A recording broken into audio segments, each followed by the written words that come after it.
We often imagine empires ending loudly, with invasions, revolutions, burning capitals, the sound of history breaking apart. But the most powerful empires of the modern age did not fall that way. They did not collapse in flames. They did not lose decisive battles. Some simply paused, hesitated, thinned out, dissolved quietly. And the reason may lie in a contradiction we rarely question. The most powerful weapon ever created was supposed to secure dominance. Instead, it made dominance dangerous. Nuclear power promised final security, but in doing so, it quietly removed the possibility of victory itself. What if the age of nuclear weapons didn't end wars, but ended empires by changing what power could safely mean? When power still moved forward. For most of human history, power had direction. Empires expanded because expansion worked. Territory meant resources. Resources meant stability.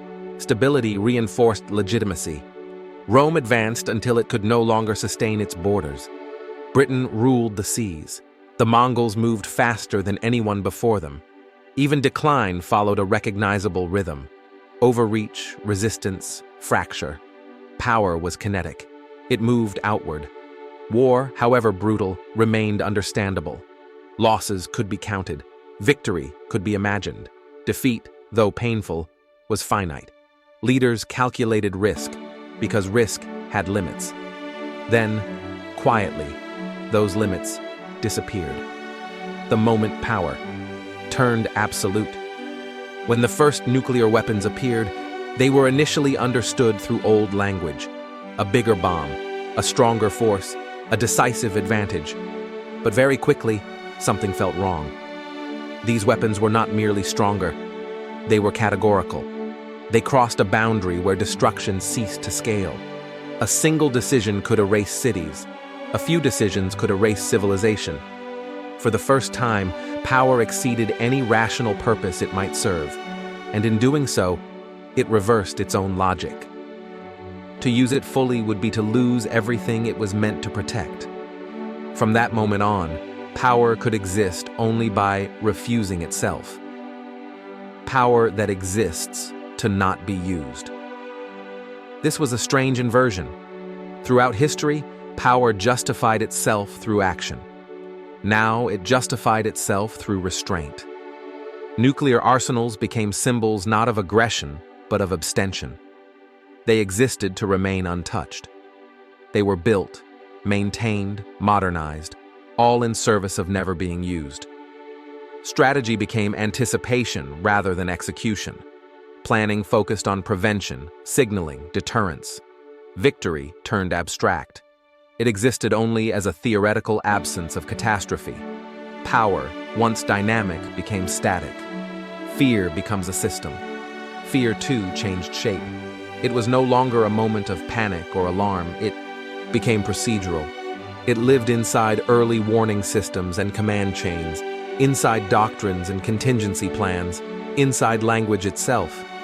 Fear was organized. Children practiced drills. Governments rehearsed scenarios. Analysts modeled escalation ladders. Generals calculated response times measured in minutes. This was not hysteria. It was calm, methodical vigilance. Fear became infrastructure. And once fear becomes infrastructure, it stops feeling emotional. It becomes normal. The freeze at the center of power.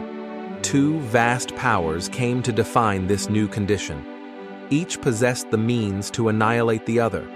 Each knew that doing so would ensure its own destruction. So neither could move directly.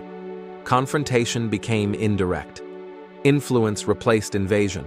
Proxy conflicts replaced open war. Symbols replaced armies. The center of power froze. It was an empire without expansion, strength without motion. A kind of geopolitical paralysis masked as balance. From a distance, it looked stable. From within, it was tense, brittle, endlessly rehearsing catastrophe. Victory loses its meaning. In earlier centuries, victory reshaped the world. Borders shifted, laws changed, new orders emerged. Under nuclear logic, victory lost its definition. What does it mean to win if survival itself is the prize? What does triumph look like when escalation guarantees mutual ruin? Gradually, winning became synonymous with enduring, staying intact, avoiding disaster, outlasting crises. History slowed, time stretched. The future stopped being a destination and became something to postpone. The collapse that didn't explode. Then something unexpected happened. One of the great nuclear empires ended, not through war, but through erosion. The Soviet Union did not fall to bombs or invasion. It unraveled through economic strain, political fatigue, and loss of belief. Its weapons remained. Its ideology faded. This was a quiet revelation. Nuclear power could protect borders, but not coherence.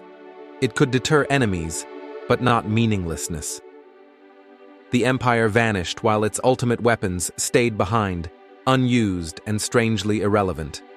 Fear had preserved survival, but not purpose. A world after certainty. After this collapse, many assumed the logic of nuclear standoff had ended. But it didn't. The weapons remained. The doctrines remained. The fear remained. Even nations without imperial ambitions began seeking nuclear capability. Not to conquer, but to ensure they could not be erased. Nuclear power became less about domination and more about recognition. A signal of existence. A declaration. We cannot be ignored. The world reorganized itself around thresholds, red lines, warnings, and gestures. Power became semiotic, expressed through signs rather than action. Living inside the pause. Today, we live inside a long pause created by this logic. Not peace, not war. A suspended condition where catastrophe is imaginable but indefinitely deferred. Crises rise and fall. Tensions flare and recede. Words are chosen carefully. Escalation is managed. The world holds its breath again and again. Over time, this produces a peculiar psychological climate. Disaster feels both imminent and unreal. Urgency coexists with numbness. We sense fragility everywhere, yet rarely confront it directly. The hidden cost of endless caution. Caution, of course, is often wise. But when caution becomes permanent, it changes character. It begins to limit imagination. It discourages bold thinking. It rewards maintenance over meaning.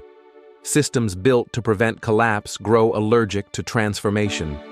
Leadership becomes managerial. Vision narrows. Risk becomes taboo. The goal shifts from creating a future to preventing disaster. This is the subtle cost of deterrence. It does not just restrain violence, it reshapes ambition. Power. Without a story, older empires told stories about themselves. They spoke of destiny, progress, civilization, order. Even when these narratives were flawed or violent, they gave power a sense of direction. Nuclear power offers no such story. It promises no flourishing, no horizon, only avoidance. It says, "Do not cross this line," but it cannot say why anything should exist beyond it. So politics fills the void with spectacle. Technology fills it with acceleration. Ideology fills it with noise. Yet beneath all of this, something remains unresolved. Power persists, but meaning thins. The inner parallel. This global condition mirrors something intimate. Human beings also build internal deterrents, fears, rules, limits, to protect themselves from pain. At first, these safeguards help us survive, but over time, they can harden into cages. We avoid risk, we suppress desire, we mistake safety for fulfillment. The nuclear age externalized this psychology at a planetary scale. Humanity constructed a defense so powerful, it began to govern behavior itself. We live inside our own precaution. What fear can and cannot do. Fear is remarkably effective. It can halt violence, it can prevent catastrophe, it can enforce restraint. But fear cannot generate meaning. It cannot inspire creation. It cannot sustain purpose. It can tell us what not to do, never what we are for. A world organized around avoiding destruction may survive indefinitely. But survival alone does not answer the deeper question of why survival matters. Empires that fade, instead of fall. Perhaps nuclear power did not end empires in the dramatic sense. Perhaps it altered how empires die. Instead of collapsing outward, they thin inward. Instead of falling in battle, they erode through administration, fatigue, loss of narrative coherence. Their decline is quiet, procedural, almost invisible. And because it lacks spectacle, it escapes attention. Yet, it shapes everything. The question beneath the question. We often ask whether nuclear weapons made the world safer, but that may not be the deepest question. A quieter one lingers underneath. What kind of world emerges when fear becomes permanent? A world of restraint, yes, but also of hesitation. A world that avoids catastrophe but struggles to imagine direction. A world suspended between collapse and purpose. The echo that remains. Perhaps nuclear power did not destroy empires. Perhaps it revealed something fragile at their core. That power without meaning hollows itself out. That survival without vision eventually feels empty. That the greatest danger may not be annihilation, but stagnation. History, for now, does not end in fire. It waits, held in place by weapons never meant to be used, by strategies designed to prevent action, by a fear powerful enough to govern the world. And beneath that fear, a question still hums quietly, unresolved.